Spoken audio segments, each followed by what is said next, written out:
ग्लानिर्भवति भारत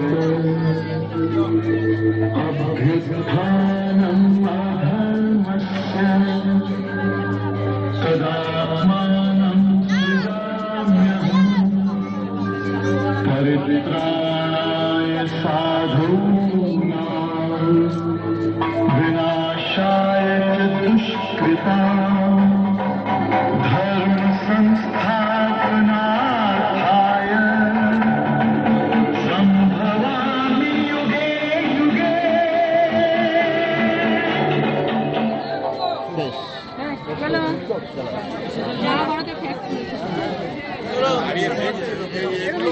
নগর প্রতিমা নির্মাণ গৌতম সাহা, পরিচালনায় royal club, সম্পাদনা ও গ্রন্থনা প্রকাশ পান্ডে, চুচুড়া, হুগলি এবং অন্যান্য চরিত্রে কণ্ঠদান করেছেন সুব্রত ঘোষ ও সুনিতা মল্লিক। শব্দগ্রহণ ফেমাস অডিও, বাঁশবেড়িয়া, হুগলি। আমাদের আজকের নিবেদন দ্রৌপদীর বস্ত্রহরণ।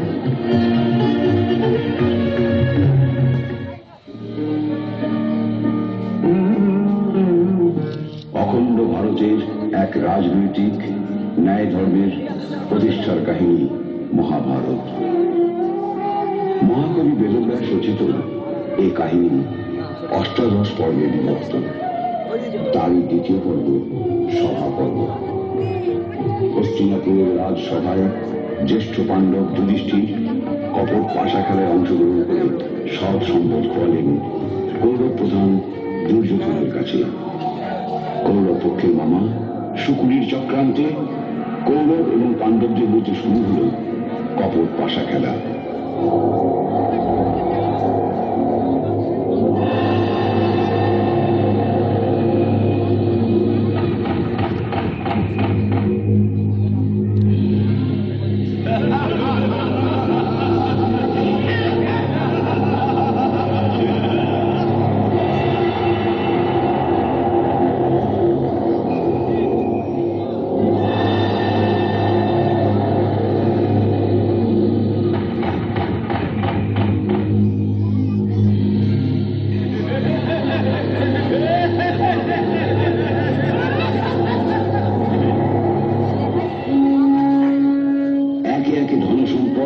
রাজ্যপাট এমনকি নিজেদের বাসস্থান পর্যন্ত হেরে বসলেন যুধিষ্ঠির কৌরবদের কাছে।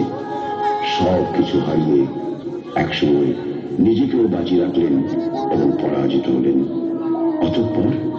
অতঃপর রাজধর্ম রক্ষা করতে গিয়ে বাজি রাখলেন পঞ্চপাণ্ডবের রূপবতী সুন্দরী স্ত্রী পাঞ্চালী তথা দ্রুপদ রাজার কন্যা দ্রৌপদীকে।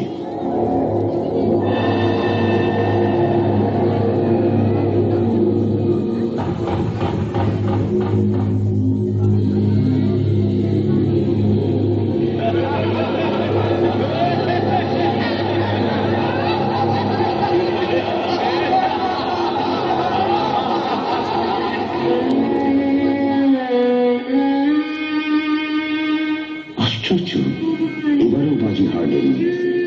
দ্রৌপদী হলেন কৌরবদের দাসী। দুর্যোধন আদেশ দিলেন, ভাগ্যচক্রে পঞ্চপাণ্ডব পত্নী দ্রৌপদী আজ আমাদের দাসী। যাও স্কর্ষণ করে আপনাদের সম্মুখে